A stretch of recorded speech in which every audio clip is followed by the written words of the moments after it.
What's going on, everybody? You are checking out an all-new The RCWR Show. This is your WWE Super Showdown 2020 pay-per-view recap review show. As all of your favorites were belittled in one night, and you just can't help but go, Super Showdown, Super what the fuck? So, if AJ Styles was your favorite, if Ricochet was your favorite, if The Fiend Bray Wyatt was your favorite, boy, did you come into the right place, because all of your hopes and dreams and admirations were all destroyed in essentially one night, as we're less than 34 days away from WrestleMania. Yeah, it was one of those nights. We'll talk about it all in just a hot second. So first off, I do want to let those of you know that's checking out the show live right now. For those of you that's checking it out or will be checking it out on demand and on the downloads, audio-wise, this won't mean anything to you. But for those of you specifically that are checking out the web stream version of this, if you can only see an image and you're just hearing audio, it's for very good reason. We're having some power line issues in my respected area, and I didn't think it was gonna really affect that much of the web stream, but when I was doing a couple of test runs, it did. And so to try to make sure that there's no issues whatsoever, that's why we're streaming the webcast version just in audio only. I'm hurting just a little tiny bit, but it's not as bad as if I was actually streaming the actual webcast and you guys could see me in the flesh. So hopefully with what they're doing out here, Verizon that is, with what they're doing in the area, I don't know the ETA on how long this is going to be going on, but hopefully this is something that'll be resolved before the AEW pay-per-view that's going to be going down. So I do appreciate you all's patience tremendously, but that's what's going on. So let's address that elephant. Now that we got that out of the way, let's talk nothing but the rest of this pay-per-view. I was trying to figure out how I wanted to do this show tonight. I wasn't sure. Originally, the blueprint was, let's just talk about Super Showdown. Let's talk about NXT and the other stuff. No problem. The issue is I can't even, with the lines being down over here, I can't even access my DVR.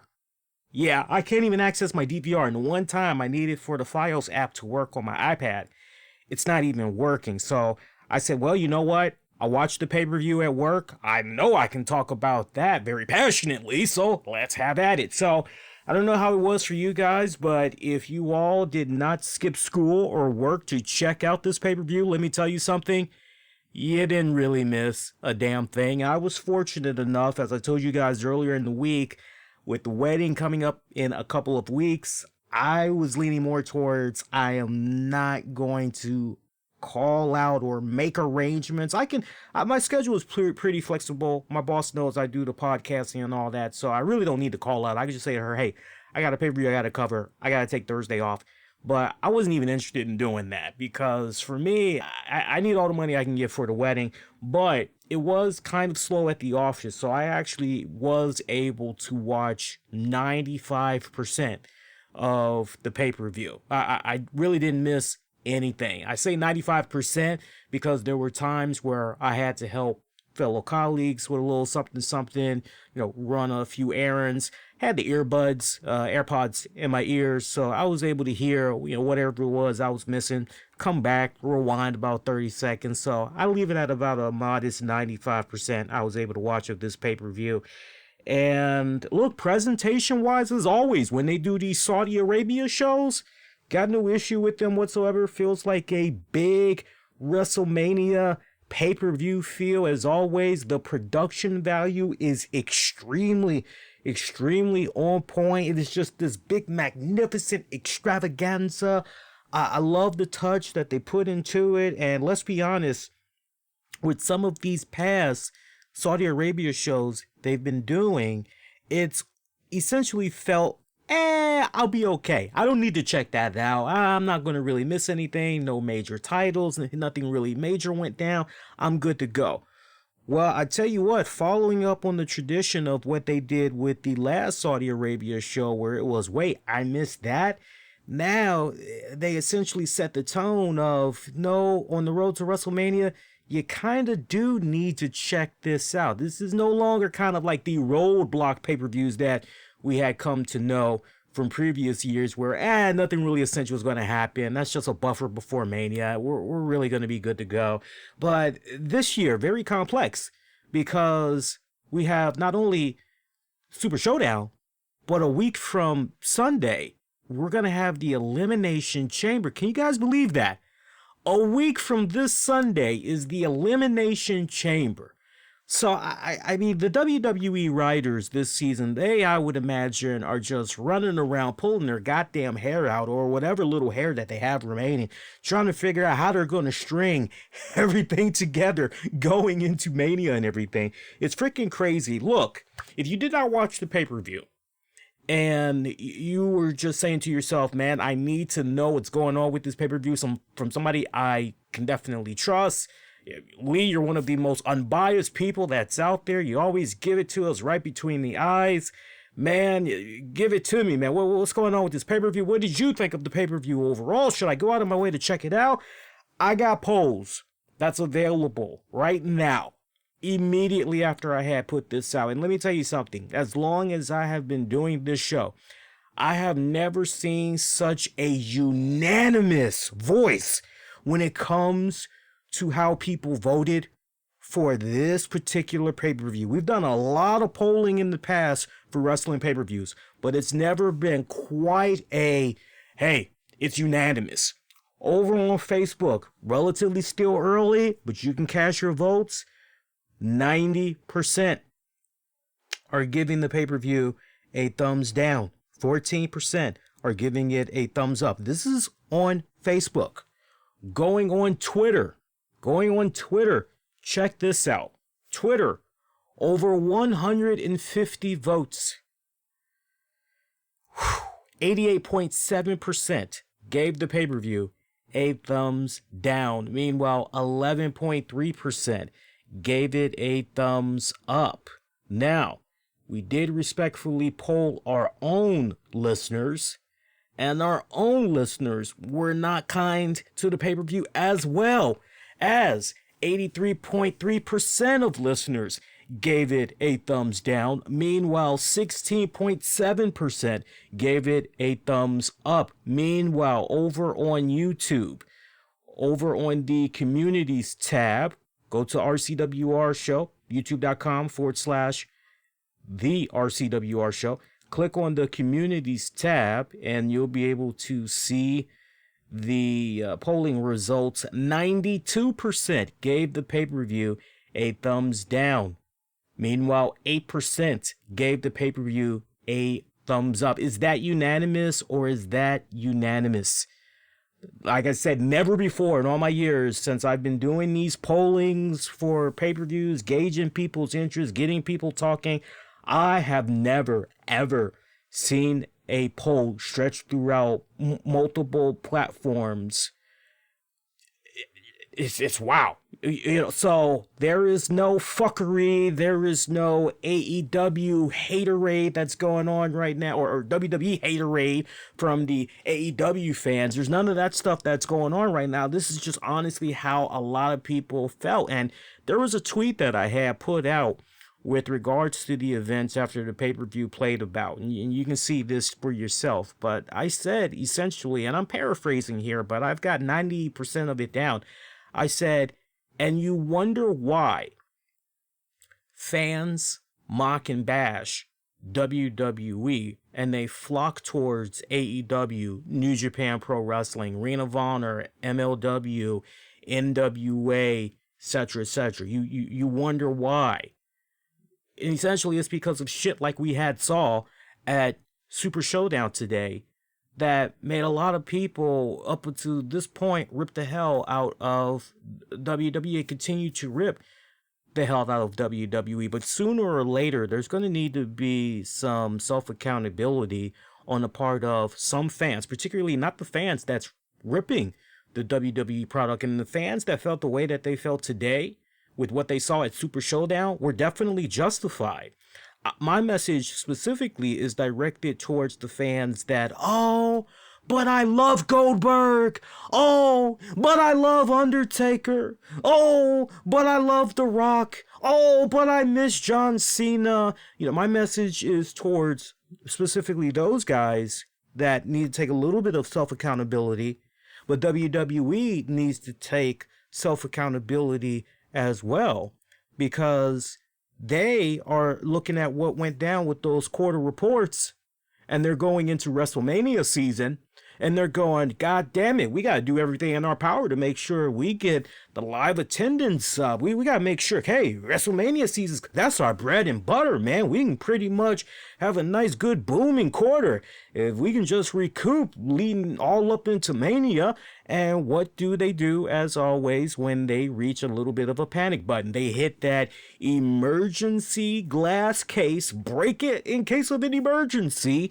They break it and they summon the powers of all your old school favorites from the Attitude Era, from the Ruthless Aggression Era, because that's what a lot of you guys like, remember? Right? That's what a lot of you guys like. You missed the Attitude Era, right? You missed the Ruthless Aggression Era. I'm not rubbing it in your face. I'm telling you what WWE, their interpretation, their perception of what you constantly say on social media. Hell, there's a new series, The Ruthless Aggression, that's on the WWE Network right now. Why do you think that is in fruition? That is because you have fans that just, here we are 20-something years later, and like that Maze featuring Frankie Beverly song goes, before I let you go. You look it up if you're not you know anything about that band. But this is where we're at right now. The nostalgia, that's where we're at. So in case of an emergency, that glass keeps getting broken and broken and broken. Somebody had put out a very interesting tweet, and my mind just couldn't help but go, wow, what the fuck? Which was, they said, wow, Goldberg, Brock Lesnar, man, rewind this back. We gotta do the freaking time warp here, but you realize that, it's been almost 20 years now since we saw both of these respected men holding a world heavyweight title at the same time. It's almost been 20 years. And you're going, wait a minute, huh? Are you serious? And let me actually see if I can pull up this person's tweet here. I doubt I have it in here, but we'll see. Yeah, I don't have it in here. I was going to give him credit too, because when he said that initially, my mind was just, holy shit, get out of here. Right? Because just imagine watching the WWE product for that long, and you're going, what year is this? Seriously, what year is this? Goldberg, Lesnar, Undertaker. What year is this again? Seriously. Okay, so I don't even know where I want to begin with this pay-per-view. I really don't know where I want to begin. We'll just figure our way out through all of this, but I am going to give you guys the most unbiased, brutal, honest takeaway of this pay-per-view. I will do my best to give praise where I feel praise needs to be given, but just to let you guys know, especially you hardcore WWE fans, you all may not enjoy this pay-per-view recap post-show. Letting you know that up front. Hey, the pre-show consisted, about an hour, if I'm not mistaken. It came on at 11 a.m. I remember that because I got a notification, but I didn't come in until about 20 minutes afterwards. Charlie Caruso, David Otunga, Scott Stanford, I believe is the guy's name. They did a pretty good job. David Otunga is really, I miss him on commentating. I gotta tell you that. I don't know how you guys are feeling these days about David Otunga, but I hope that he gets another semi-regular shot at being at the announcer's table, the commentating booth. I really hope he gets another shot, because I feel he's really coming into his zone, especially now that nasty little divorce with who is squashed and over with. We did get our one and only pre-show matchup, which was the Good Brothers defeating the Viking Raiders. Okay match for what it was worth. Don't have an issue with the placement of that match. If anything, seeing the Good Brothers go over kind of made you wonder, okay, well, as far as the momentum goes for the Tawake Mountain Trophy Gauntlet match, you would like to believe that gives even more of an edge to AJ Styles and him for sure. As a lot of us were kind of under the impression, okay, he's got this. This has to be a lock, right? And I didn't do too shabby on the predictions. I don't mind it when I get stuff wrong, because when I get stuff wrong, look, nobody wants to be here. Hey, I told you so. Hey, I batted it perfect. You do that and you get too many of those. It's just, well, if you can predict like that and you're always on the money, yeah, it's not really good in my estimation. So it's good that I didn't get every single thing right here.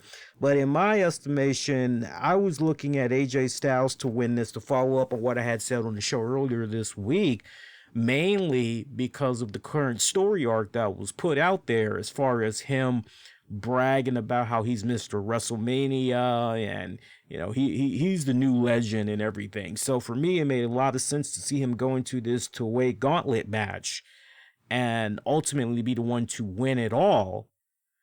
That way he could come out the very next night on Monday Night Raw, brag, brag, brag. And if all signs were kind of going in the direction of him facing Undertaker at WrestleMania, so be it. I know everybody was jumping all over that, and a lot of people shitted on it because they honestly, and rightfully so, they haven't enjoyed the past few times they've seen the Undertaker physically. But for me, it looks good on paper. Shades of Undertaker, Shawn Michaels, part 1 and 2.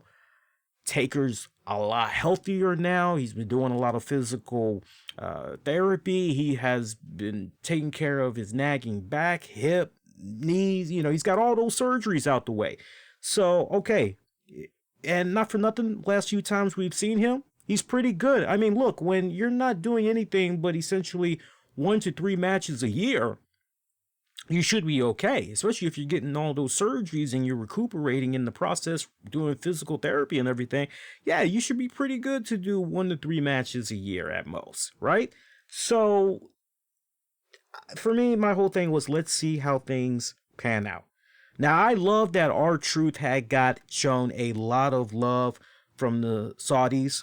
I love that tremendously. That, for me, as far as one of the biggest bright spots of the night, I bet you there's really not going to be that many people that's really going to highlight that. But for me, that really took me back. It really did, because I wasn't expecting that type of reaction from the crowd. And one thing that I love about seeing promotions like WWE, I love seeing promotions like WWE where they go to places like Saudi Arabia. They go to places like Australia. They go to places like England or New Japan, and we get to experience, from whether it's in person or whether it's through our TVs. But I love that we get to experience how that foreign culture gets to experience the product that we get to see practically all year round, because it's mainly US based. And it's interesting to see what they like, what has them ranting and raving. And it was almost as if, with R-Truth out there, it was almost as if he was kind of given that Elvis reception to a certain degree. I mean, he was well over. And I did not watch the WWE 24 on R-Truth yet. I look forward to watching that this weekend. I will definitely give that a proper review next week when I join you guys. But it was great seeing him get the reaction that he got. And he went into this and he was just blazing. I got to give him a lot of props for the way he handled himself in those first opening minutes. We saw him get through, I'm trying to think, who did he get through first? We saw him get through Bobby Lashley.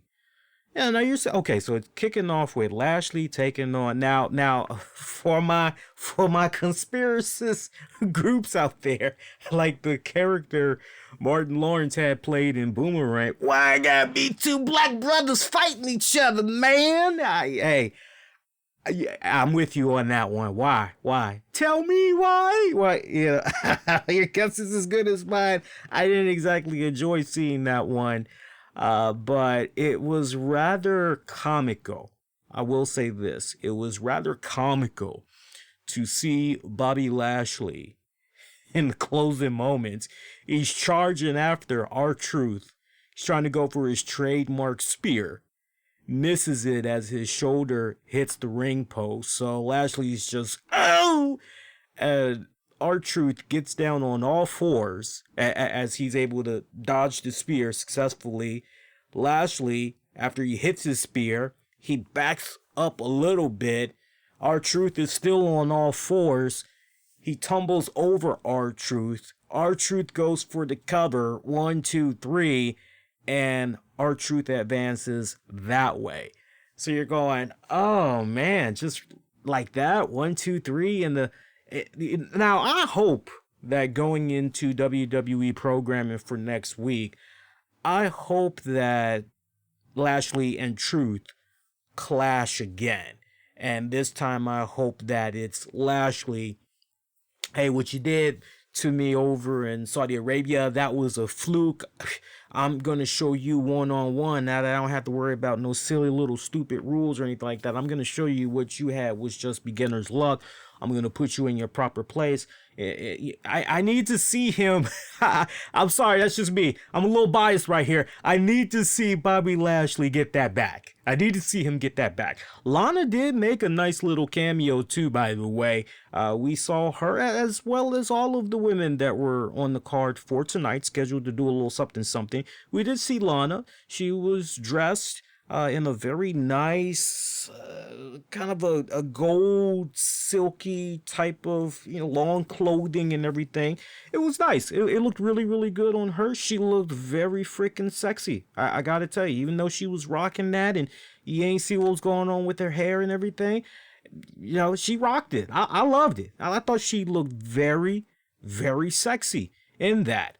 I'm not sure how you guys felt about that, but for me, see, I'm kind of old school because I don't need to see the ass and the breasts and the hips, the legs. I don't need to see all that. Let my mind just, let me just kind of, not like a creepo, but let me just have a little bit of an imagination. Let my imagination run a little bit wild, a little bit, trying to figure out what's going on up under all those clothing rather than, well, goddamn. You just put it all out there. You just don't give a fuck, do you? So, for me, I liked how she was pushing that. That was the only time we saw her, too. She pretty much came out to set up the proper introduction for Lashley. She did not get on the microphone. She just stood at the top of the stage ramp, just putting her hand on her hip, waiting for Lashley to come out, giving him the nod, and then she went on backstage. That was pretty much the end of her. So, Lashley, realizing what happened, he added some more insult to injury to R-Truth before finally taking his leave. And then afterwards, the next person that came out, it was, if I'm remembering this timeline right, I believe Andrade was next. My order is going to be a little messed up a little bit because, like I said, I was multitasking a lot while I was at work. So if I have the order wrong in any type of way, you guys can let me know. But I know the participants, it was AJ Styles, Andrade, Lashley, Eric Rowan, R-Truth. It was all of those respected guys. I know the final guy that R-Truth was to take on, it was AJ Styles. But yeah, we saw Andrade. We had heard rumblings that his suspension was up a couple of days ago, and apparently he was backstage, I believe, at Raw. But those were the reports. I like dealing with, okay, here's fact, now what's going on. But we finally saw Andrade return. Looked pretty damn good. Looked as though he was possibly going to make quick work out of R-Truth, and yet somehow R-Truth was able to push forward past Andrade. You're going, what the hell? Like seriously, what the hell? Eric Rowan was thrown into the mix as well. Somehow R-Truth was able to get past him, and kind of like with Bobby Lashley, Eric Rowan pretty frustrated, doing some serious damage post-match. Matter of fact, if I remember correctly, Eric Rowan actually got disqualified. A little temper tantrum there. I remember Eric Rowan, something involving some steel steps that he used, and that pretty much had got him DQ'd, if I remember it right. Then we see AJ Styles. AJ Styles is pretty much, hey, easy pickings, and rightfully so at this point. There's just no way you're going to get past the phenomenal one, AJ Styles. He did not get past him. R-Truth finally gets eliminated. Next opponent, Rey Mysterio. Rey Mysterio, AJ Styles. This is it. Winner takes home the Twake Trophy. We look on the Titantron and we see Carl Anderson, Luke Gallows. They're beating the crap out of Ray Ray. As a result of that, doesn't look like Ray Ray is going to be able to make it to face AJ. AJ is already declaring himself the victor, and he wants for the referee to acknowledge that. The referee, however, he's not ready to let it go just yet. And this is where it gets a little bit stupid for me, by the way, because it seemed as though the referee was just procrastinating like a mofo when the count should have already began. And it's almost as if there was just this brain fart. Finally, the referee, I guess he talks to timekeeper or something and goes, okay, I'm going to give Ray Ray until the count of 10. And if he doesn't come out here, then he loses by forfeit. AJ Styles wins the tournament. You go, okay, all right, cool. All right, took him long enough, but the referee finally is no longer frozen. Great. Like it was a glitch in the Matrix or something. Referee starts counting. Okay, all right, AJ's got this. Next thing you know, we go back to the Titantron. We see Gallows and Anderson down on the ground. Like, who the hell whooped their ass? We just saw Ray Ray. There's no way Ray Ray could have done that. We see these black boots that's walking over them. And you see a little bit of what appears to be a black trench coat. You go, oh shit, it's the dead man. Yeah, sure enough, it was the Undertaker. Undertaker doing his epic, long, slow, themed entrance. Referee could have easily 10. Hey, Taker, that was great, but it was just yeah. I'm just a stickler for detail. You guys just gotta forgive me, but I just thought that was kind of silly. I would have preferred it if somehow word had got to the referee and the referee's like, oh, okay, all right, well, they got 2 minutes before I do the countdown, go ahead. And then something could have happened along the lines of, hey folks, AJ Styles will have to face one more individual for winning the Twake Trophy. And if this person does not come out within the next 2 minutes, forfeit. I wish it could have somehow went down like that rather than, at least you could have built up the suspense as far as, well, who is it? Who is it that is getting ready to come out here and possibly face AJ? I just thought it was kind of silly the way the referee just froze with the counting. I really did. But Undertaker came on out there, and after his long epic entrance going nose to nose with AJ Styles, a little bit of trash talking coming from AJ Styles, Undertaker with a chokeslam, Tombstone Piledriver, 1, 2, 3. Undertaker wins the Twake Trophy.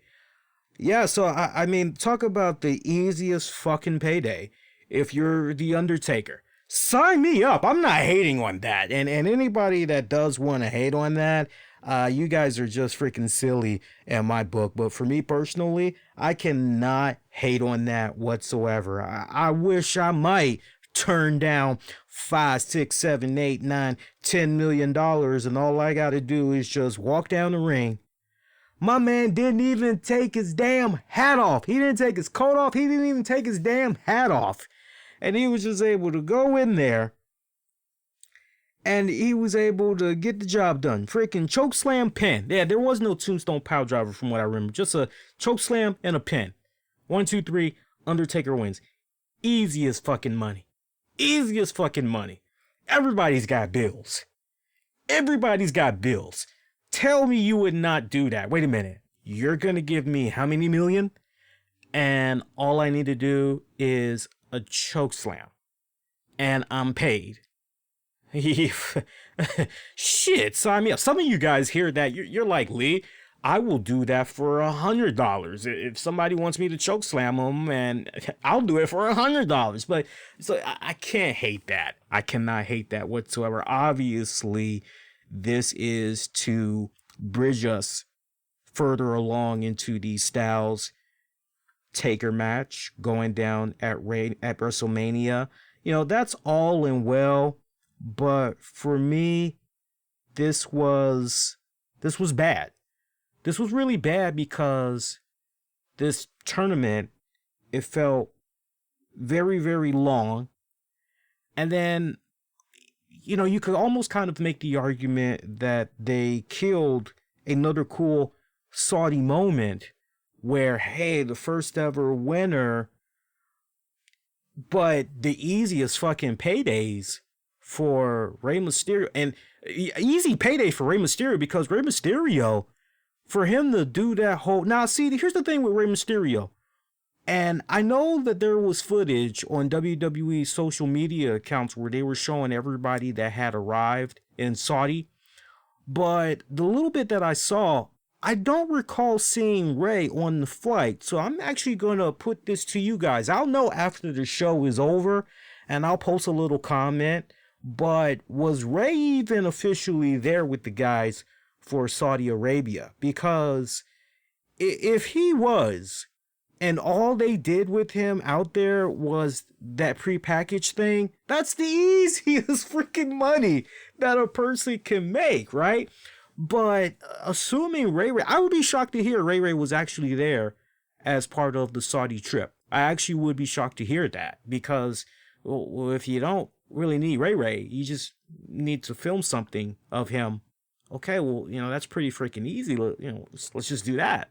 But easy fucking money for Taker, that's for sure. That's for sure. You know, but it felt a little bit long to a certain degree. But was this the route that they needed to take for Taker and Styles? I don't think so. I think it would have made all the sense in the world to do like I had said earlier in the week, and what I teased a couple of minutes ago, which was let AJ win, let him brag on Monday Night Raw, and then you go on ahead and you have Undertaker pop up, own his ass. Next week, AJ comes out, tries to offer a verbal rebuttal, and then you just kind of do it that way. But, you know, it is what it is. It's in stone now. And I see what Messiah is saying in the chat, which is Taker wouldn't do good, in my opinion. The man literally almost dropped Styles mid choke slam.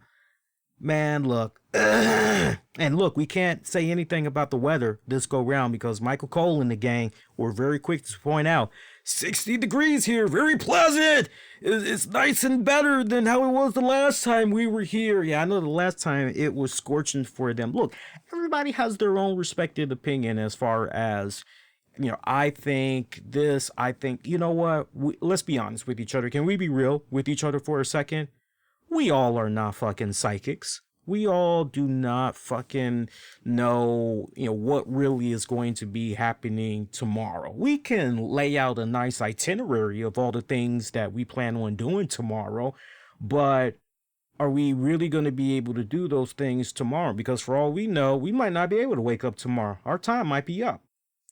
So I say that because going with the recent body of work that Taker has put out there, has it been a little bit, you know, a little bit in some areas?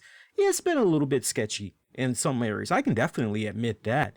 But as far as, oh man, nah, this match against AJ Styles, no, it's not going to be good. It's going to be bad. You know what?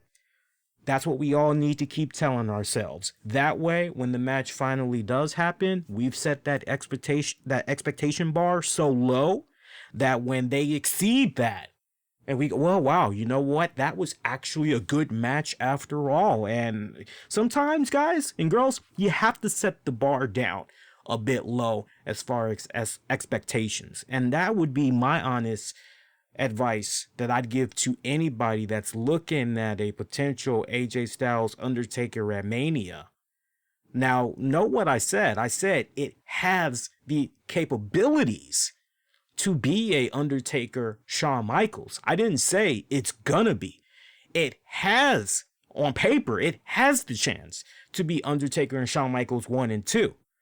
Can it live up to that is a different story. And let me put it to you this way.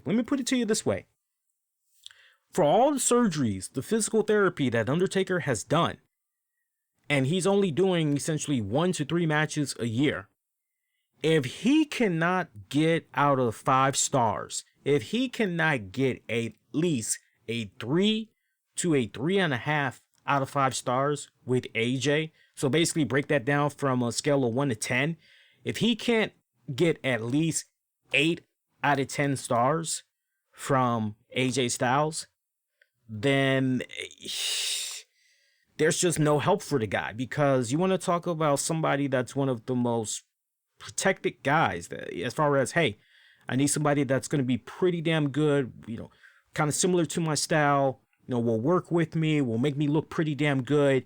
AJ Styles is that guy. He is that fucking guy. And if Taker cannot even do well with AJ, then I'm not really sure what the hell to tell you guys, quite honestly. But everybody, just have your expectations down a little low for this one. And then that way, after Mania is over and done with, hey, that's all I gotta say. SmackDown tag titles were on the line. New Day lost those bad boys to the Miz and Morrison, as Miz and Morrison are your new SmackDown tag champions. This was the respected direction to go. It was. John Morrison and Miz, they really needed this. They really did, because this union, they've been back but just a short handful of weeks now. And honestly, they needed to have this momentum going in their favor, riding off into WrestleMania. They really, really did need this. And I can't be more happy for these two guys. Look, New Day, they've been tag champions multiple times.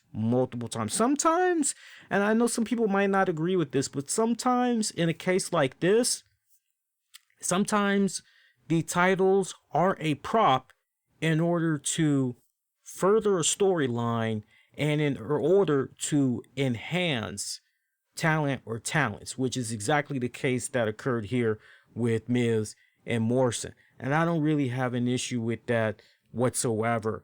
They really needed this. Miz and Morrison, they really, really honestly needed this. And now you go into WrestleMania season, and what could possibly happen? Is it going to be New Day taking on Miz and Morrison once again? Or is it maybe going to be a case where Miz and Morrison defend against Otis and Tucker? Depending, I really hope we're not going in a direction of Otis taking on Tucker at WrestleMania.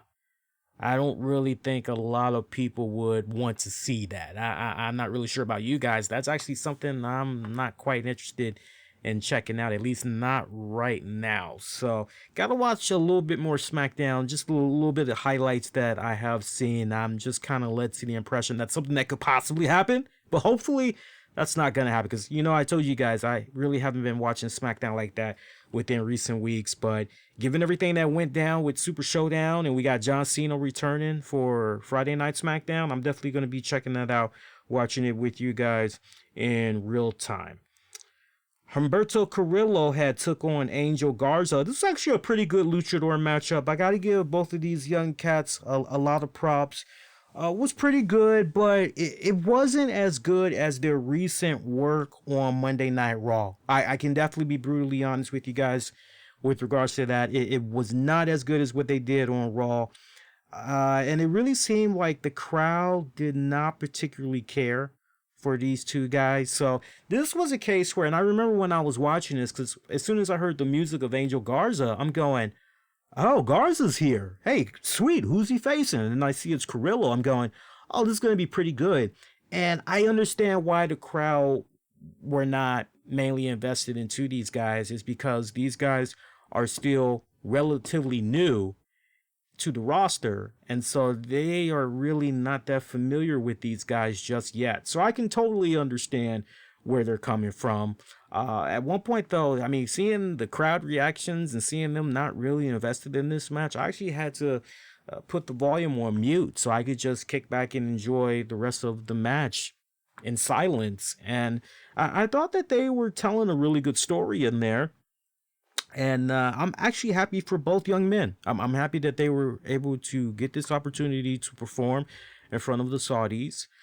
This is a further notch that they were able to add to their respected belts as far as dependability, reliability, and everything. And no doubt, as far as next couple of Saudi shows, they probably are strongly going to be considered. If you want to score some brownie points, comes to certain shows like this, and you attend, that's how you do it. That's how you do it. Raw tag team titles on the line. Seth Rollins, Murphy taking on the Street Profits. I had Street Profits going over in this one, but sadly, it just wasn't their night. It was not the Street Profits night, as Seth Rollins and Murphy had retained. This match, it told an okay story, but it seemed as though this match never quite went that extra level. You feel where I'm coming from? It never went into that next gear. And I was a little surprised at that. Yeah, it almost kind of felt as though maybe all four men were holding back. And if they were holding back because maybe they're going to be doing this again and it's going to be going down at Mania, or maybe it could even happen at Elimination Chamber, who knows? But it just felt like they didn't take it to that next level when it needed to. It felt like, okay, level 1, okay, great. Level 2, basically between 1 level and max level 5. It just seemed as though after level 2, they never even bothered touching 4.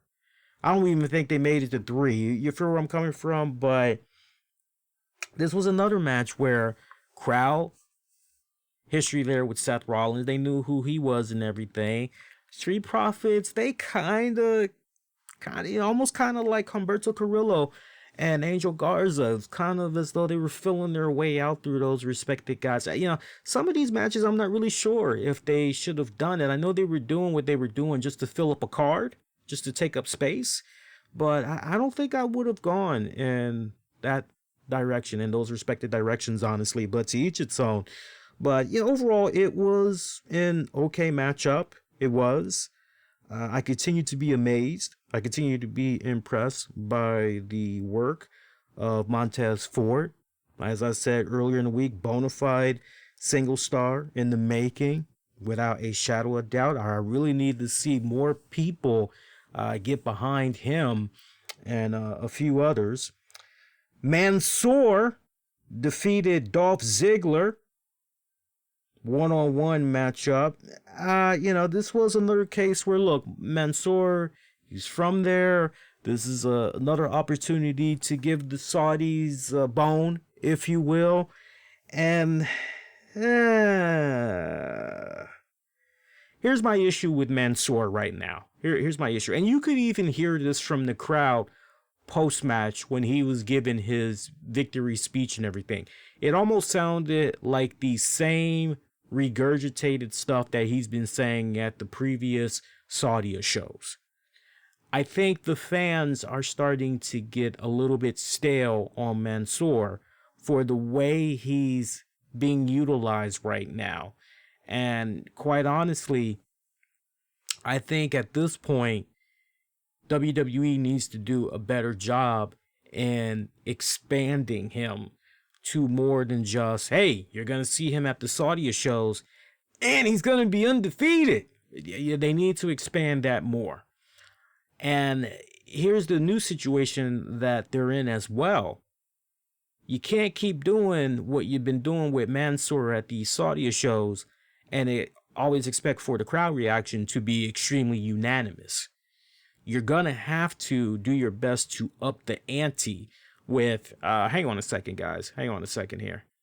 The little lady had called. Little lady is going to be making the cameo live on the air here. Where's my Bluetooth here? I can't remember if I had accidentally locked the screen door, so that's why I'm a little bit concerned right now here. Hang on a second.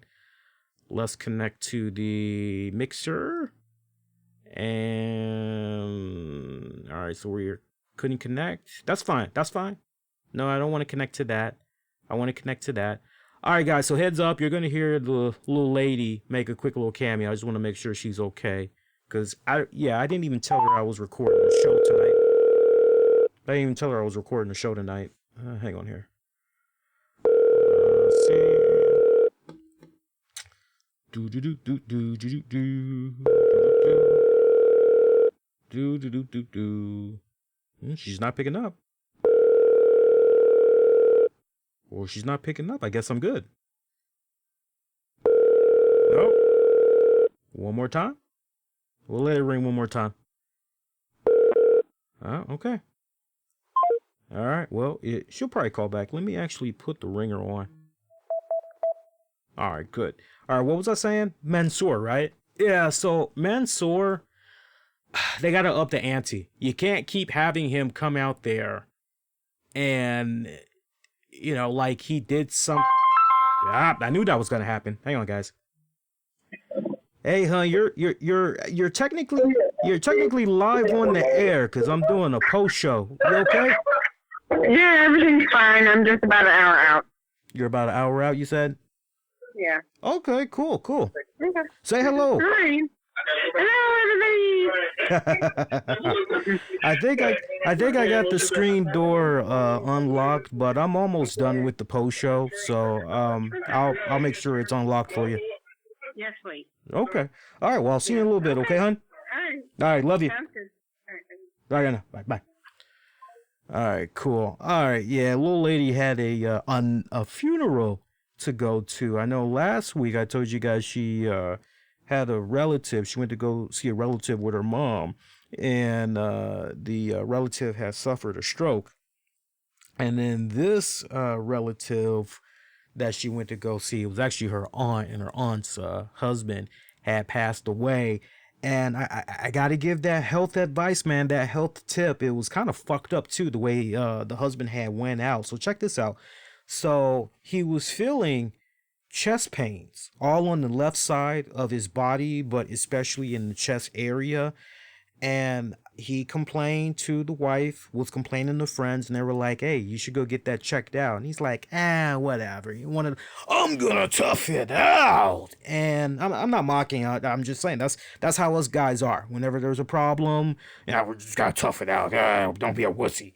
So he went the next day to help a friend move a laundry machine and something else, and wham, had a heart attack.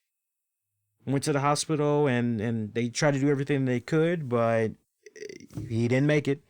So I can't stress it enough. If you are feeling certain things with your body, do not procrastinate. Please listen to your body.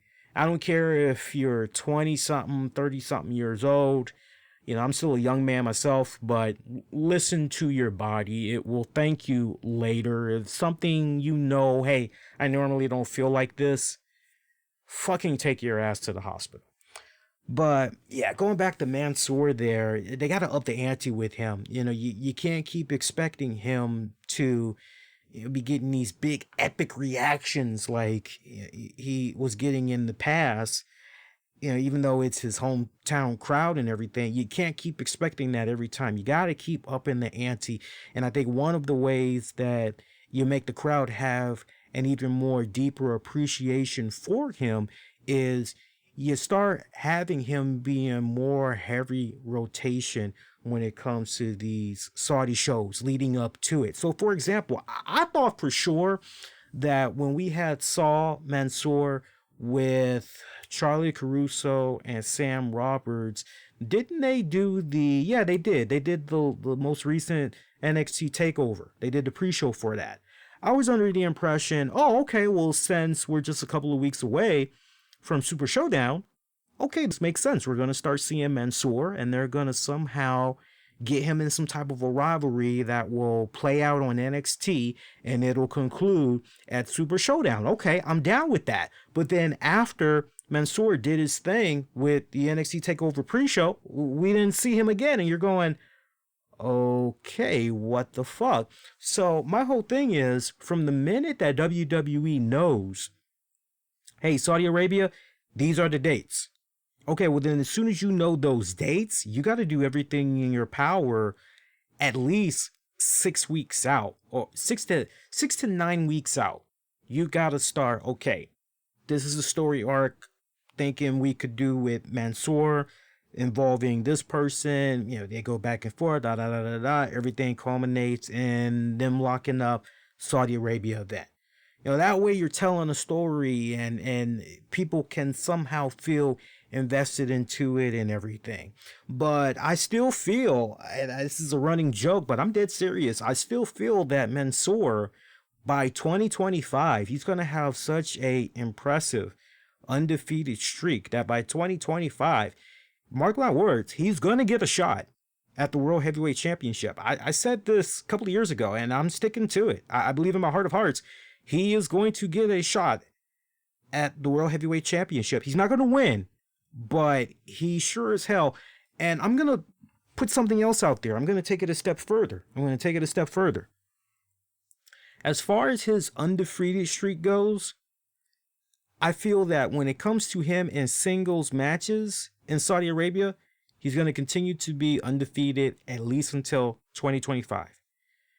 If he is involved in any type of a tag match at a Saudi event and it comes to losing, I don't see him eating the pin or submitting. He is going to be protected like a mofo at least until 2025. It's the perfect story, and it's the perfect way that you got to go about building it up and everything. And it's a smart way to go. It's really the smart way to go. But he's a good guy. I tell you, ever since I saw him at the TakeOver and how well he was able to talk, and the booming on-air personality that he has, he's pretty damn good. I got to give him a lot of props for that. He's pretty damn good. All right, let's keep rocking and rolling here. We only got a couple of more matches to talk about here. We're doing pretty good. This is going to be about probably at most maybe an hour or 10 minutes of a post show, and I'm actually okay with that. That's pretty good. I am seeing what you guys are saying in the chat, though. I am peeping that out. Mansoor, by the way, defeating Dolph Ziggler, in case you guys couldn't figure that out. But yeah, I think the best way you can call this is the 1 in a million chance. That's going on with Mansoor. This roller coaster, create a superstar, road to WrestleMania for a created superstar journey that he's been on. It's a bit recycled already. So after this year, they got to stop that.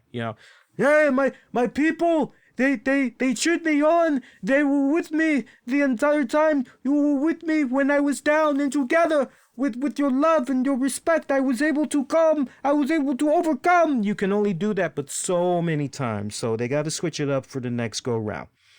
All right, next up, WWE title match, the Universal. Was it the Universal? Yeah, I get the title so fucking mixed up. Is it Cool Ranch or is it Nacho Fury? Like, which title? Let's just call it the WWE title. Brock Lesnar defeating Ricochet in just 90 seconds. I wish that was a typo. I wish I was trolling you guys. I really, really do. And I know that there are those of you that really wanted for Ricochet to be the third black WWE champion. I know that there were a good group of you guys that's out there. And it's kind of fucked up because, first of all, not that we even need to question, but y'all know he's mixed, right?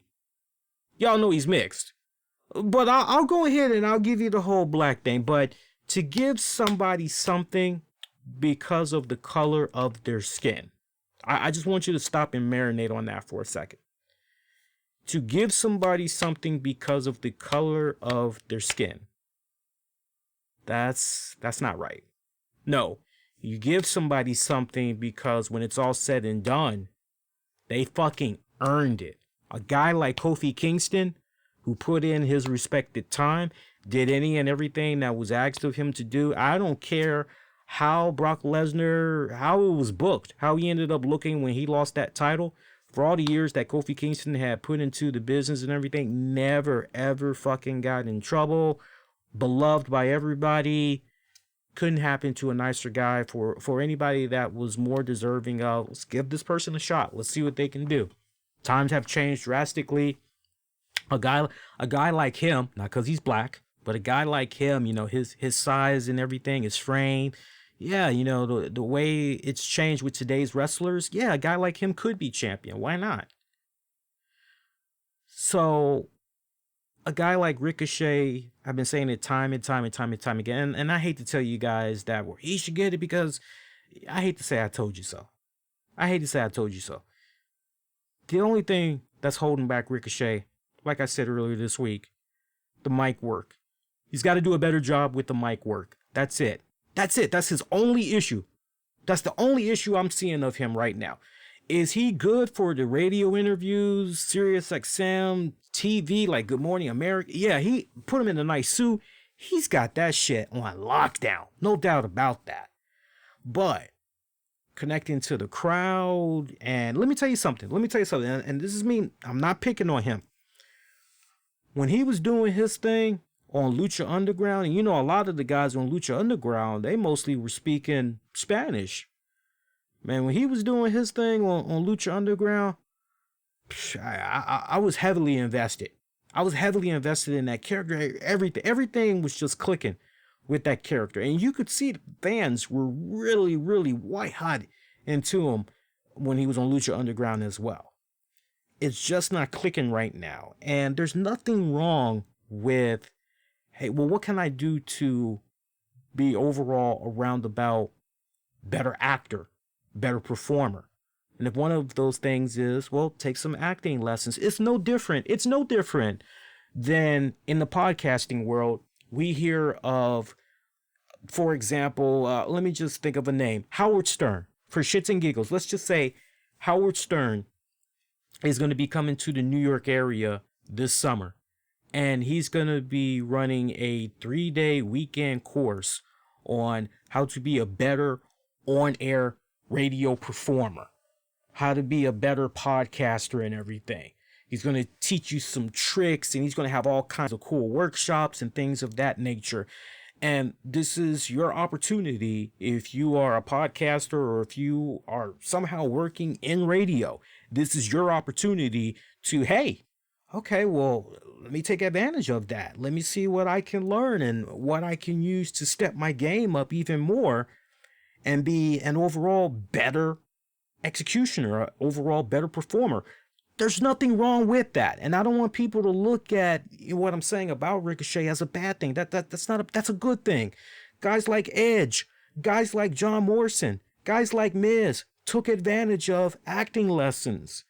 They kept working on side projects outside of the WWE, and you see where they all are now. They're better performers as a result, better on-air performers as a result. So there's nothing wrong with that. Ricochet is going to be a damn good heavyweight champion. He is. I hope that he gets the opportunity in the WWE. I really hope he does. He'll definitely get that opportunity in other promotions, but I hope he's going to be able to get that one day in the WWE for the duration that he continues to want to stay there.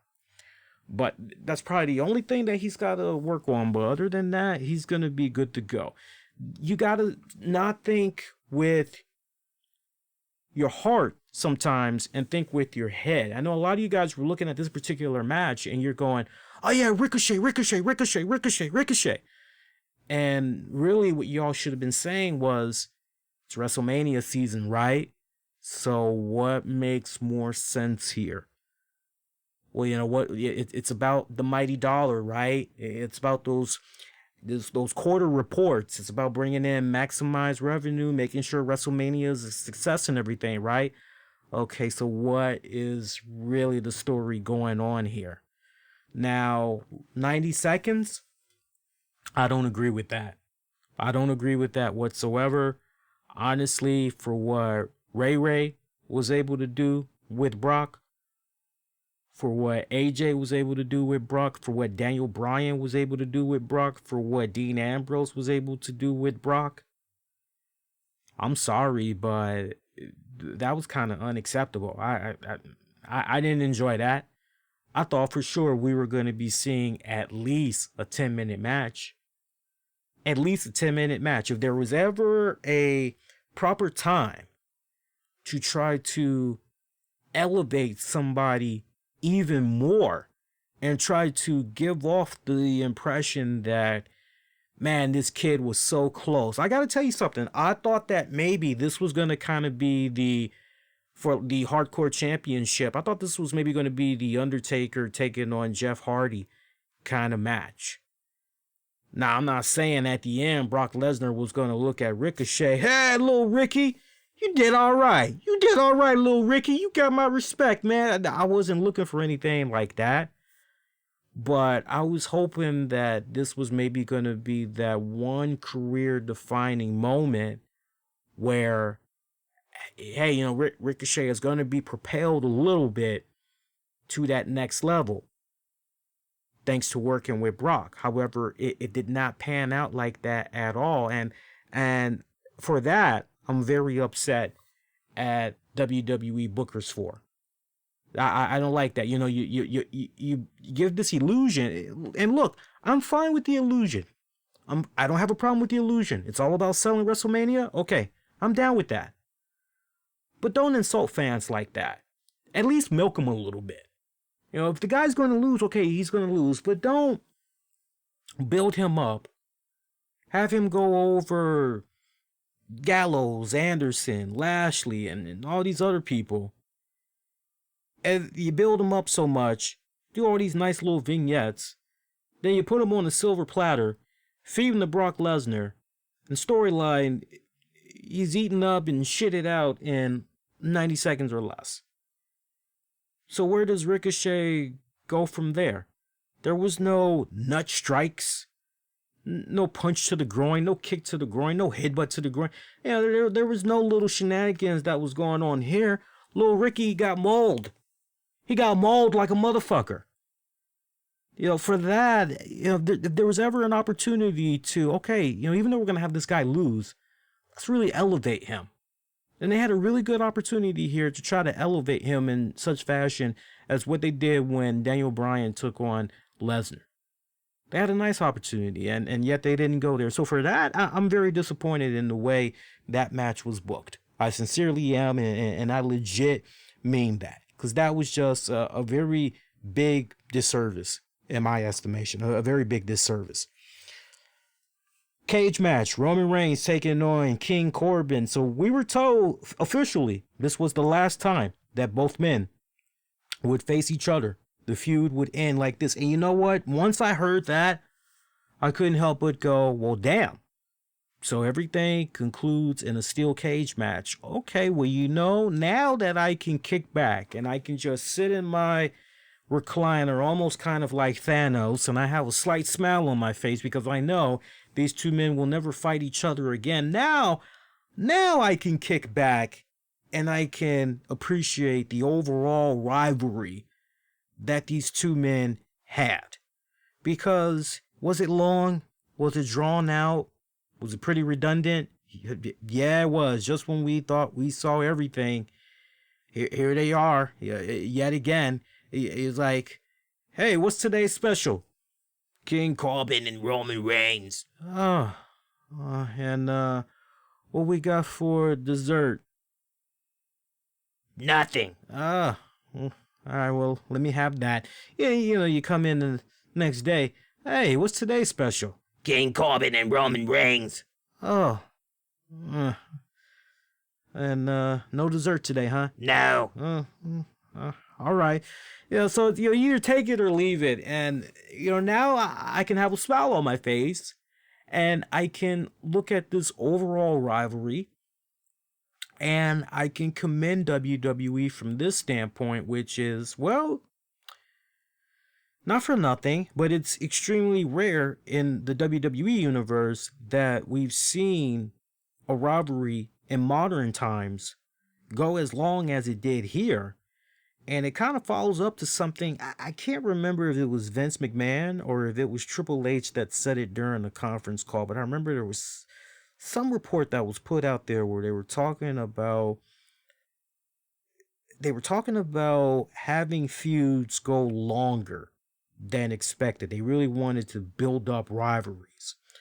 So looking at the King Corbin Roman Reigns rivalry, one that we thought would never end. Now look, we can definitely make the argument this should have ended maybe 2-3 months ago. We could definitely make that argument for sure. And there's nothing wrong with that. Was it a bit too played out? Was it drawn out a little bit? Yeah, without a doubt. But now that you can go back overall and you can just look at all of the matches that they had, there's no denying it. And I've been very consistent with this.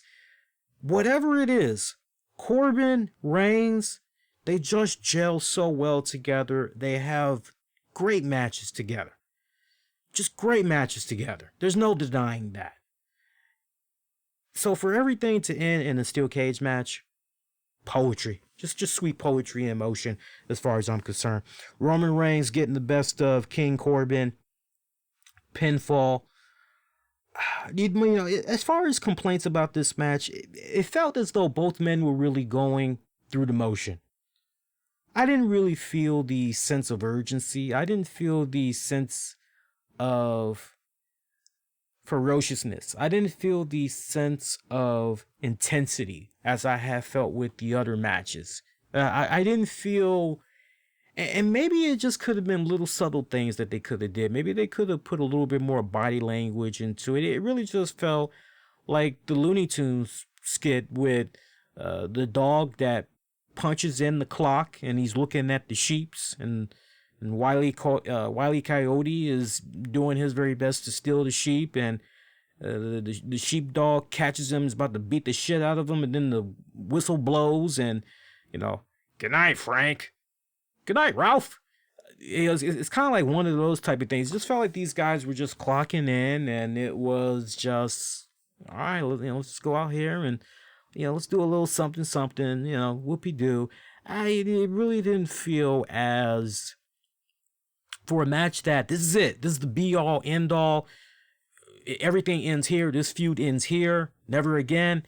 It really did not have that whole, and to credit us as fans, I think maybe the reason why it didn't quite have that feeling is because it wasn't quite booked up to the point one last time. This is it. Win, lose, or draw. This is it. And then plus, once again, this did expand for several months.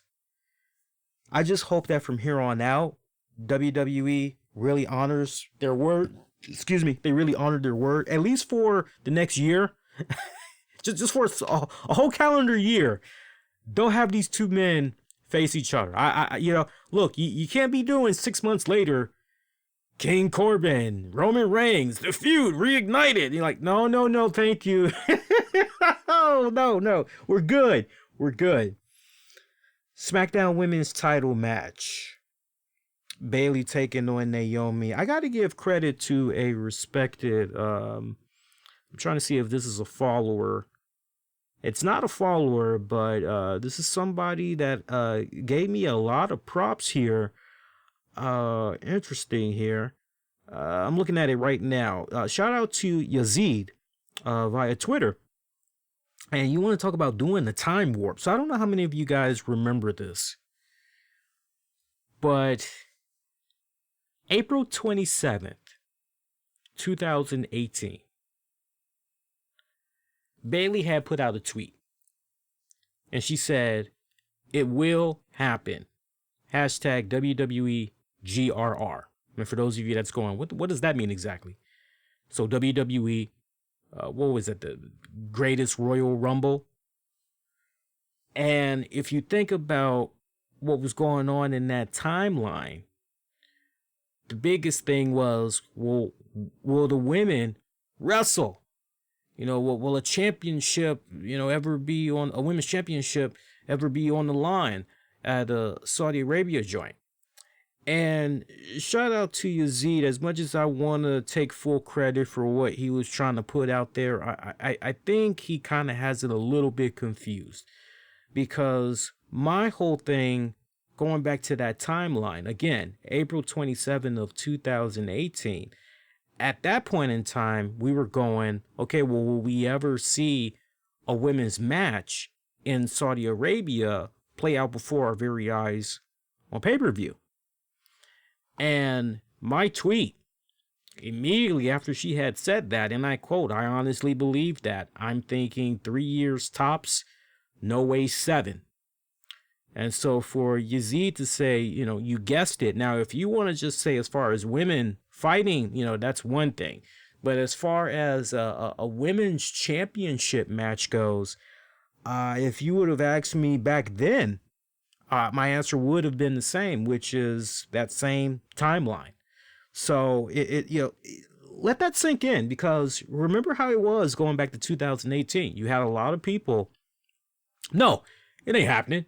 Women ain't going to be wrestling each other. No, blah, blah, blah. There was so much negativity, and all of a sudden, everybody was a fucking expert on the political climate, on national news. Everybody was a fucking expert all of a sudden. Yeah, everybody knew geography all of a sudden. It was funny. It was funny as fuck. But to be here, essentially almost 3 years later, and look what's happened so far for the women, for women's wrestling out there, courtesy of WWE and what the Saudis have been doing. It's awesome. It's really awesome.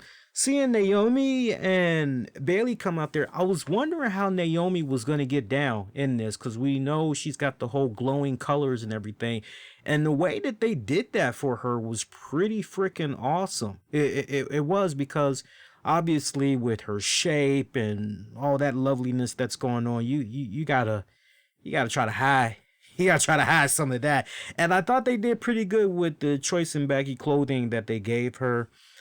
Bayley coming out with a long sleeve blue shirt, black sleeves. I think she was able to push some black leather pants or something like that. It really wasn't showing off her butt too much, but it was good what they were wearing. And can I go back to Baron Corbin real quick? For those of you that might have been a little bit curious, I was concerned about Baron Corbin and his tattoos, because when he first came out, he was covered up completely.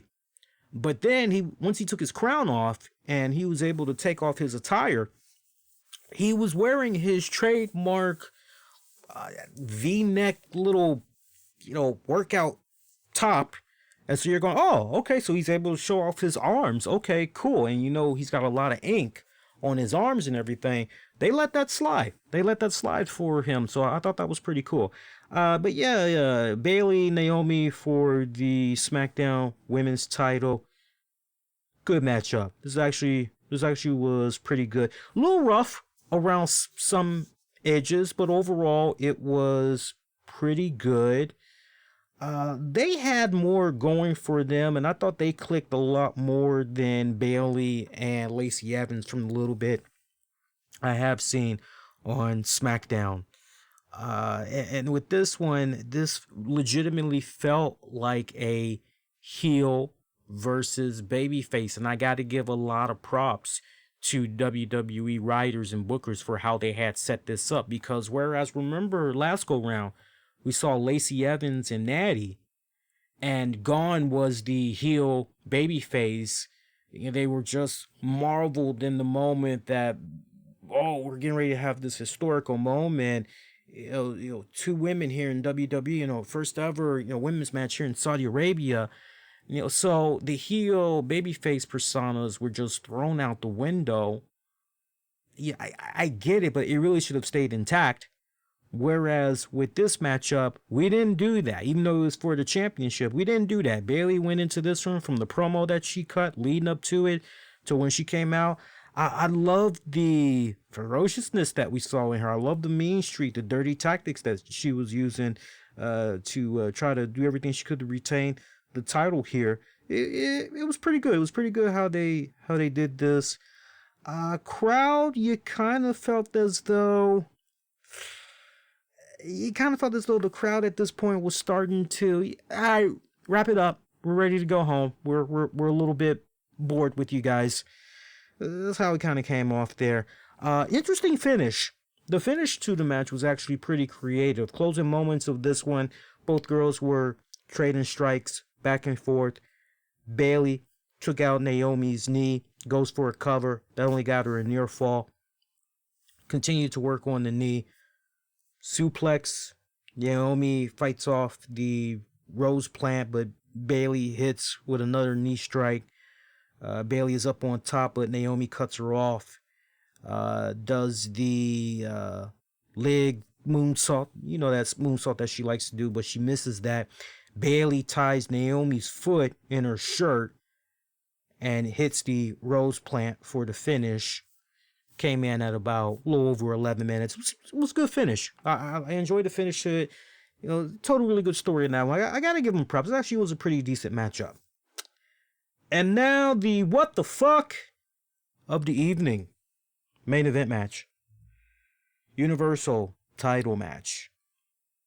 The Fiend versus Goldberg. If I were to tell you this match went 2 minutes, about maybe 15 seconds, you would probably say bullshit. But that's exactly what happened. Goldberg, this is the match in its entirety. Goldberg hits 2 spears. Fiend was able to get in a mandible claw. Goldberg escapes it. Spear. Spear. Spear. Near fall. Fiend managed to get in another mandible claw. Goldberg fights it off again. Hits with a couple of strikes. Jackhammer wins.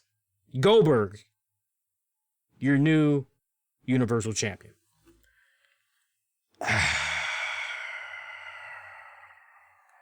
And it's shit like this that makes a lot of wrestling fans, what the fuck, WWE? It's shit like this that makes fans go, this is why I'm giving my time to AEW. This is why I'm giving my time to NWA. This is why I'm giving my time to New Japan Pro Wrestling, Shine, Evolve, MLW, you know, you name the promotion. This is Evolve, PWG, HOG, HOH. This is why I'm going to these other promotions and I'm saying, fuck WWE. I totally understand that frustration. I totally do.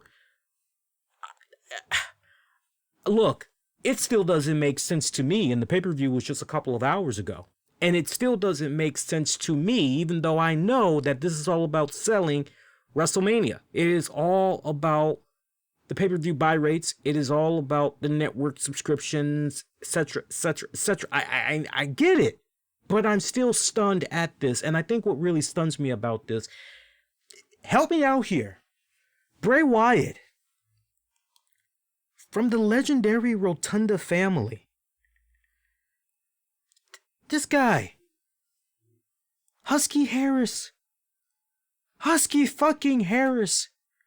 And then he comes right back and he changes his character in such a really cool, badass fucking way that you just can't help but go, that's ingenious.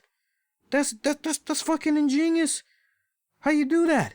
You know, he goes from Husky Harris and he becomes Robert Mitchum's Max Caddy character from fucking Cape Fear.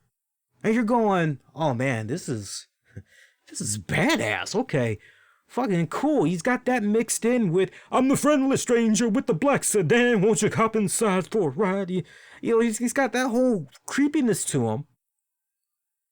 And just when we see that things are starting to get rather exhausted, rather played out, enter Matt Hardy and they do something pretty cool, and for whatever respected reason, that eventually fizzles out. Okay, great. Wyatt goes away yet again. We see him come back, and he's got this whole demonic Mr. Rogers Comedy Central / Cartoon Network, Tim and Eric Awesome Show, Great Job, Sesame Street, Mr. Rogers' Neighborhood. He's got all this weird fucking shit mixed up in one.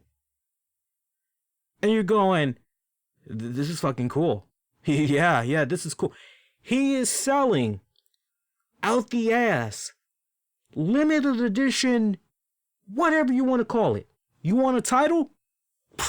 I got like 7,000 of these that will be handmade just for you. Handmade just for you. You got about $3, $4, $5, $6, $7,000? Yeah, well, here you go. Spend it and be like me. Let me in to your wallet. He's got the frickin' limited edition. Didn't he just do one on Husky the Pig? And then before that, there was one on Mercy the Buzzer. He's got all these nice little kits that come out, and they purposely make them limited in stock and ask for such a high price. And every time, these motherfuckers get sold out. One of the top merchandise pushers on WWE Shop. Without a doubt. Without a doubt. One of the top merchandise pushers. If it don't make dollars, it ain't making that sense. It ain't making that common sense, okay? So, riddle me this here. Help me out here, people. Why? A good thing that's going on. This is, normally I could understand the argument of, well, going into WrestleMania, we just want to really give this person their proper coming out party, and we just want to, really have them bask in the moment and the glory. And okay, normally I could get into that, but how long has he been the Universal Champion now? How many opponents has he gone through? He's held on to that title for quite a long time, and you're telling me we could not ride that wave going into WrestleMania with him as the champion? I'm trying to understand that, people, and for the love of God of me, it doesn't make sense why WWE did what they did. I saw two things in that moment. One, I really truly was able to appreciate the value that Bray has been bringing to the WWE with this current incarnation. And the way that he has been booked, it's just been, up to this point, it was very smart. Everything that they were doing from a merchandising standpoint, very fucking smart. But for everything to culminate in what went down with Bill Goldberg, let me tell you something, man. I got a lot of respect for Bill Goldberg. One of my favorites. I remember the streak. I remember being a young teenager, going back and forth during the Monday Night War for both shows, recording one on VCR one week, flipping it the next week, or just back and forth with the remote control. Bill Goldberg gave me a lot of fucking cool ass fucking memories. A lot of cool ass fucking memories. 53-year-old Goldberg. Now, I always say to you guys, hey man, the age don't really mean anything. It's all about what you can do in there in the ring. Does Goldberg look phenomenally cool for 53? Fuck yeah. I hope that me, you, everybody else, I hope we can all aspire to be as healthy as Bill Goldberg is at 53. Obviously, Vince McMahon and crew loved them some Bill Goldberg. Obviously, he is looked upon in such high regard as some of your other favorite superstars, because for him to be bestowed this honor of being the Universal Champion so close to WrestleMania, obviously, he is well liked. Obviously, he is well appreciated and well respected. But for me, it does not justify making him the champion. Even if you were to tell me Bill Goldberg, The Fiend, Part 2, even if you were to tell me that still doesn't sit well with me, and I don't think that would sit well with anybody else. Nor should it. Nor should it.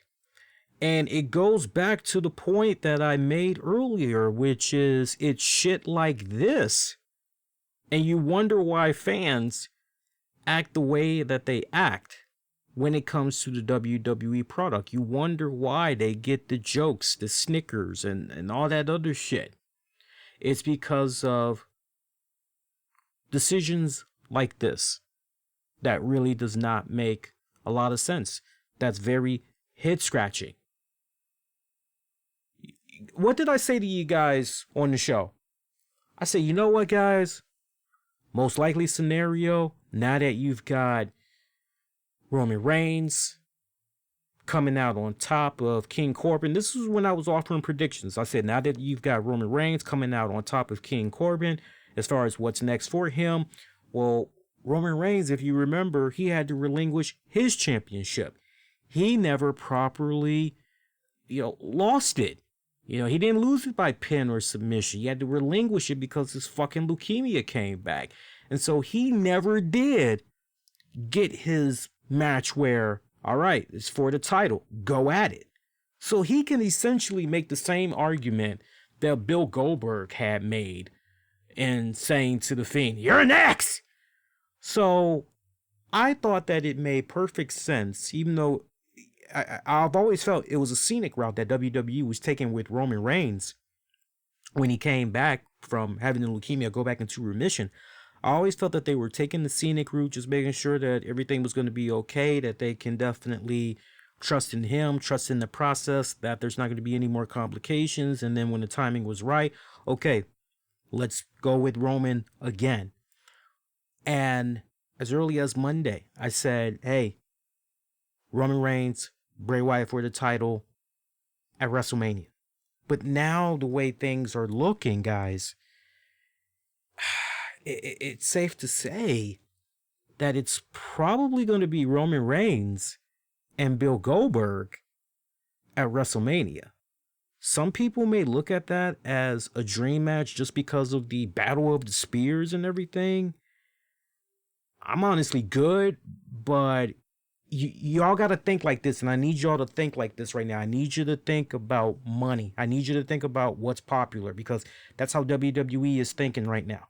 And something tells me that with 33 days away until WrestleMania, look, unless Bill Goldberg is going to be defending that championship against Bray Wyatt at Elimination Chamber, there's two scenarios I'm seeing as far as WrestleMania and the main event goes. It's either going to be Bray Wyatt getting the title back at Elimination Chamber, and then it's going to be Wyatt and Roman Reigns for the title at Mania, or Bill Goldberg retains at Elimination Chamber, goes into Mania as your champion, and will face Roman Reigns. So I can't wait to see SmackDown, because I'm very curious, because what they're doing now is going to be bridging along to Elimination Chamber. So this road to WrestleMania, I got to say, in all the years I've been doing the show, just when we think we know how things are going to be panning out with one of the main event matches or some of the matches, these Saudi shows have really been throwing a monkey wrench into things and kind of making you scratch your head and go, what are we doing here? But to the fans that feel very frustrated and did not like what they saw that did watch the pay-per-view, or maybe even heard about it and were pretty upset, I got to show in the comment section here, I got to show some love to, let me actually pull up his comment here. Shout out to Gamer Billy. He said, I was at work, I didn't watch it, and I won't be watching it till I get home. Oh, no, actually, correction. He said at work, didn't watch it, and I don't watch when I get home. I'm not gonna watch it. So, I mean, I appreciate that comment, but that really doesn't help us as far as the poll, because all we did was put out a poll asking you guys what did you think about the pay-per-view event and everything. But I know some people, when it comes to these Saudi Arabia shows, for political, religious reasons, they just put their foot down and they say, I'm not going to watch it. I don't care for it. I'm not going to watch it. But to those that are upset from reading the results, watching the pay-per-view, and actually seeing what had went down, I totally feel where you're coming from. I really, really do. WWE, look, let's be real. Let's be real for a second. Because now we can really shoot the shit here. What the fuck is WWE going to do in the next 10 years. You can't keep running to an Undertaker. You ain't going to be able to keep running to a Bill Goldberg. I doubt in their 60s they're going to be there, and they're going to be able to continue to help you every single time you break that glass in case of an emergency. I doubt they're going to be able to help you. Bill Goldberg is 53. Going to be 54 this December. Undertaker is going to be turning 55 in March. So again, in the next 10 years, who you gonna run to? Paul Levesque, aka Triple H, he's only got a couple more in him. Maybe about five. Maybe about five good ones. But sooner or later, you ain't even gonna be able to keep going to him. Edge, your guess is as good as mine as far as what's going on with Edge. But Edge is what, 46, 47, and he's got kids. After everything he's accomplished in the WWE, I doubt he's going to want to go an additional 10 years. I could see at most Edge trying to do maybe 5 years. So that puts him at what?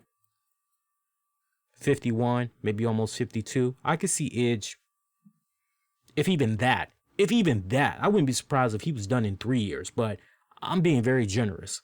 Edge is 46. I could see him going until maybe 52, 53 at most. Wait, what? CM Punk? CM Punk, you gonna save that, what? Maybe night after WrestleMania or something like that? 41-year-old CM Punk? That's probably like the last of the Mohicans that you can do at this point. But my point is, things are going to be drastically different in the next 10 to 15 years. You're not going to be able to keep running to the well over and over again. Wait. You going to hit me up with Hulk Hogan? You going to hit me up with Hulk Hogan and how he keep teasing, I just got this surgery, brother. I feel really good. I can go out there and do one more match. Yeah, brother. 66-year-old Hogan, I don't think so. I don't think so. So it's going to be drastically different in the next 10 to 15 years. And whether WWE, Vince McMahon and crew like it or not, sooner or later, they are going to have to address the biggest elephant that's in the room for them right now, which is we need to do everything in our power to really establish and build stars for tomorrow. All the talent that they have in the world at their performance center, all the phenomenal talent that they have down there in NXT, the great talent that they have on SmackDown, on Raw. Sooner or later, you got to, you really got to start putting the heavy emphasis on building up your talents. And it brings me back to the point that I was making at the top of the show about self-accountability here. WWE needs to take self-accountability.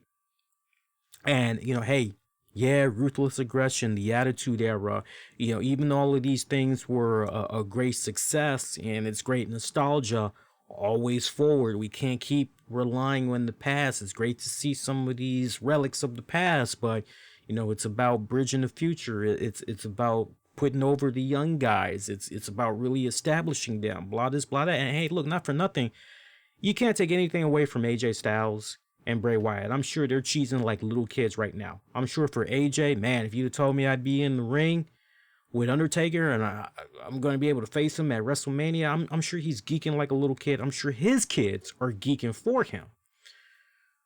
Bray Wyatt, Goldberg, I'm sure there's a part of him that's kind of geeking out to a certain, so, but putting all that to the side, this is still a big problem that WWE, Vince McMahon particularly is having, which is, going to these old relics.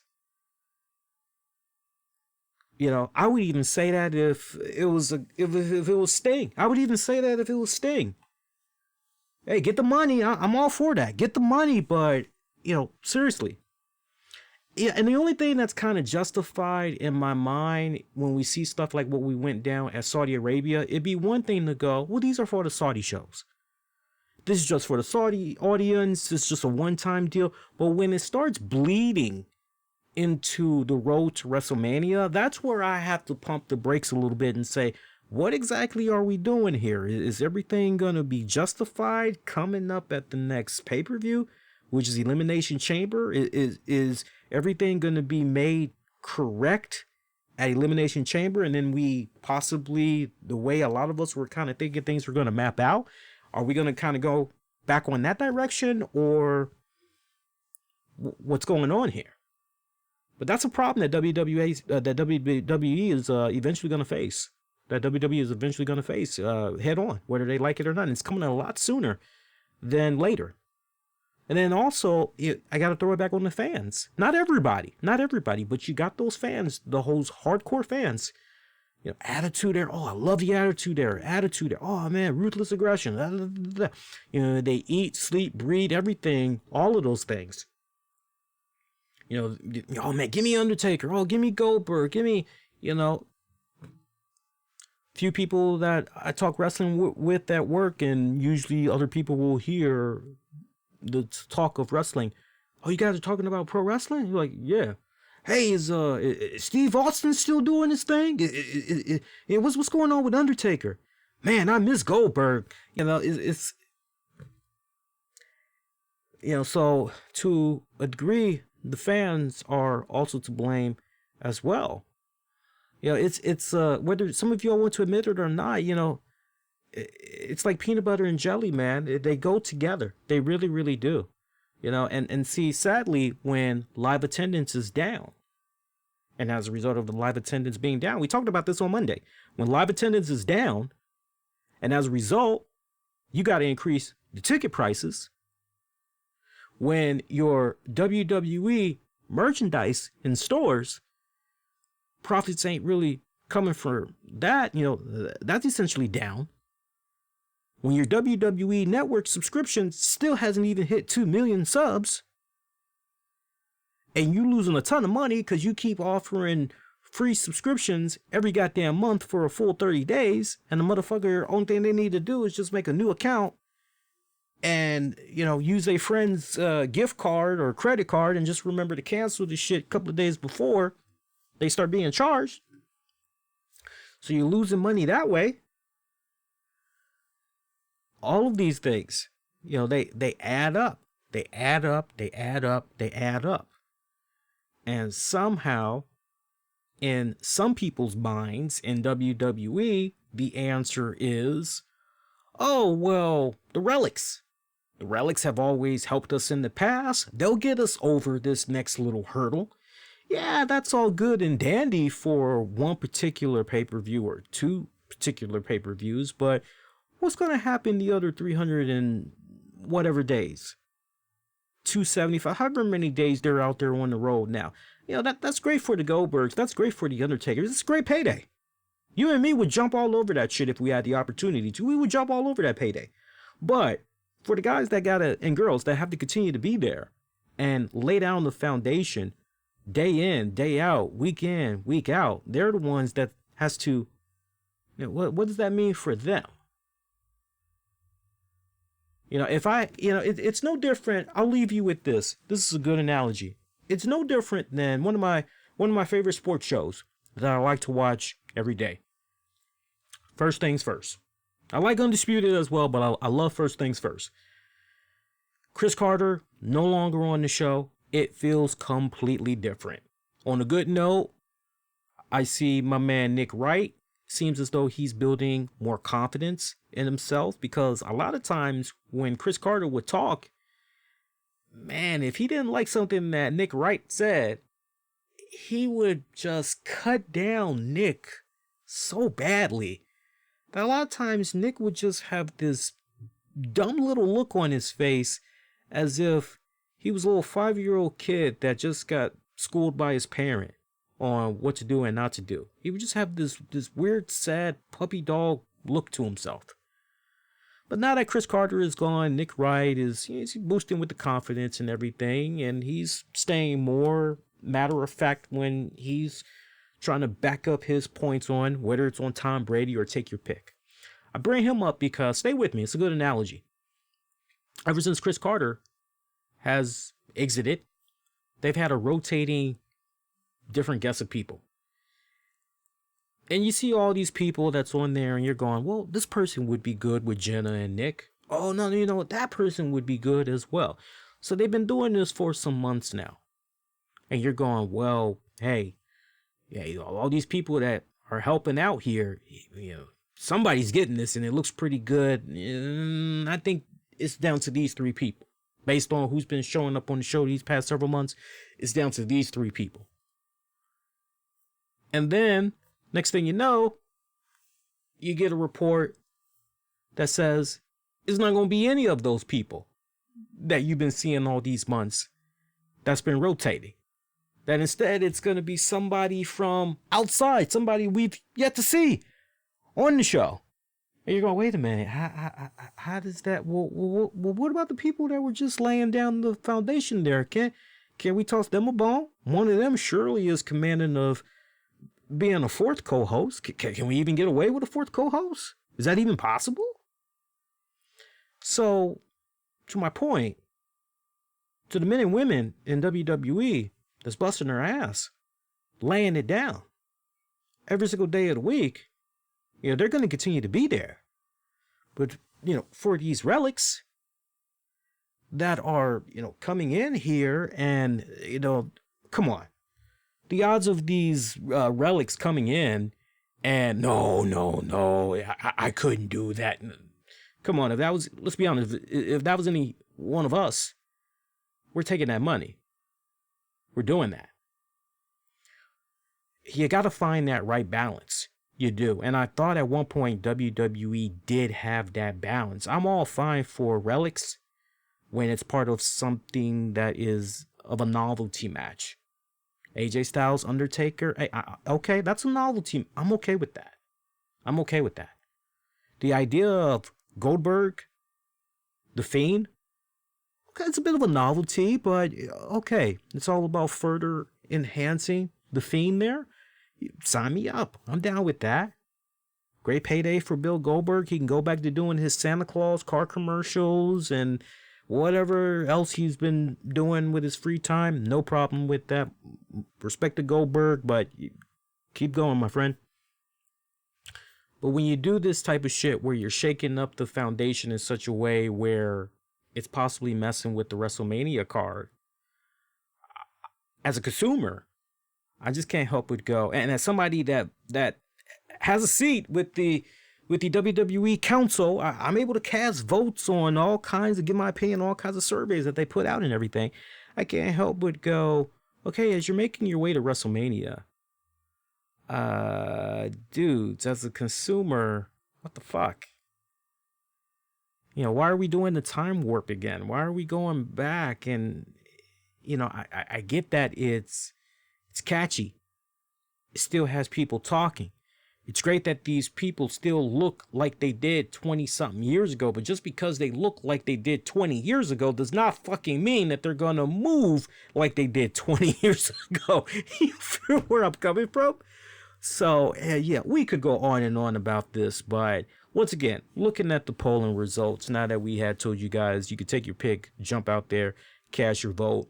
Once again, YouTube Communities tab. Click over there, youtube.com/the RCWR Show on the Communities tab. 93% of you are giving Super Showdown a thumbs down. 7% of you all are giving it a thumbs up. And let's do a refresh for the Twitter poll here.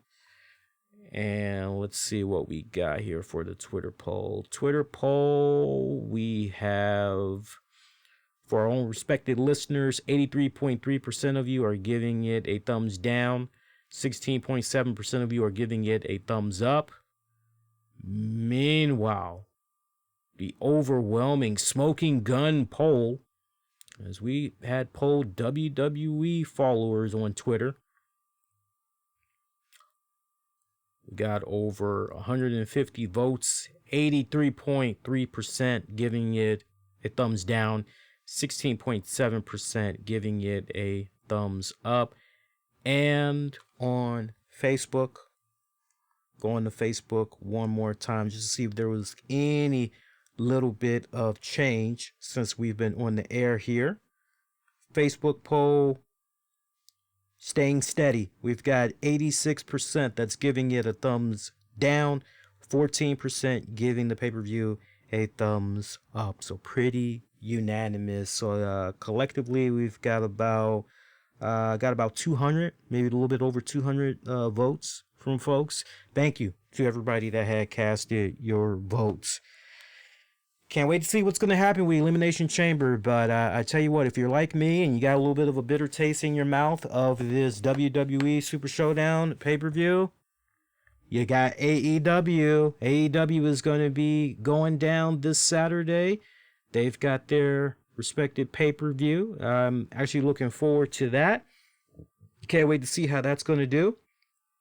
Looking at the final card for that, by the way, it's going to be this Saturday, AEW Revolution. And let's look at that card real quick. I just want to give you guys heads up over the card. Maybe we'll do predictions, maybe if not tomorrow, maybe Saturday afternoon or something like that. Maybe we could do something. Well, let's see. There it is. All right, here's the final card for AEW Revolution. We've got SoCal Uncensored.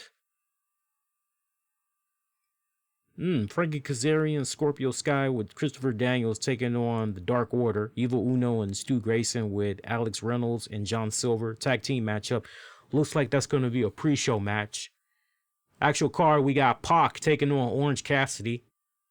Nyla Rose defends the AEW Women's World title against Chris Statlander. Darby Allin faces Sammy Guevara. Jake Hager makes his AEW in-ring debut against Goldust Dustin Rhodes. Kenny Omega and Hangman Adam Page defend the AEW World Tag titles against the Young Bucks. MJF takes on Cody. And for the AEW World Championship, Chris Jericho defends against Jon Moxley. Let's see what they can do. We'll see what they can do this Saturday, man. Let's see what they can do this Saturday. I believe I will be with you guys Saturday after that pay-per-view concludes, and we'll definitely be doing something live for you guys on YouTube as well. If you're not going to be checking out the AEW card this weekend, Matt, shout out to you. Hope you enjoy the weekend. Your next edition of the RCWR Show will be dropping, other than Saturday, February 29th. We'll be coming at you on Monday, February 2nd. 11 p.m. Eastern, as soon as Raw goes off the air. Be kind, rewind, check out previous episodes you may have missed on demand and on the downloads. You can get at me on Twitter, Facebook, Instagram. Use keywords, the RCWR Show. For those of you that checked out the show live, many thanks, especially those of you that were able to sit through just the audio version. Hopefully by Saturday, Verizon will have everything fixed and we can go about with the regular show as always as far as the webcast. But appreciate you all's patience. And for those of you that's going to be waiting for the audio version of this, give me about 45 minutes and I should have this ready to go for you guys. And for those of you checking this out on demand and on the downloads, many thanks. Until next go around, wishing all y'all to be safe. Most importantly, be kind to one another. I'll check you all out later. Do take care.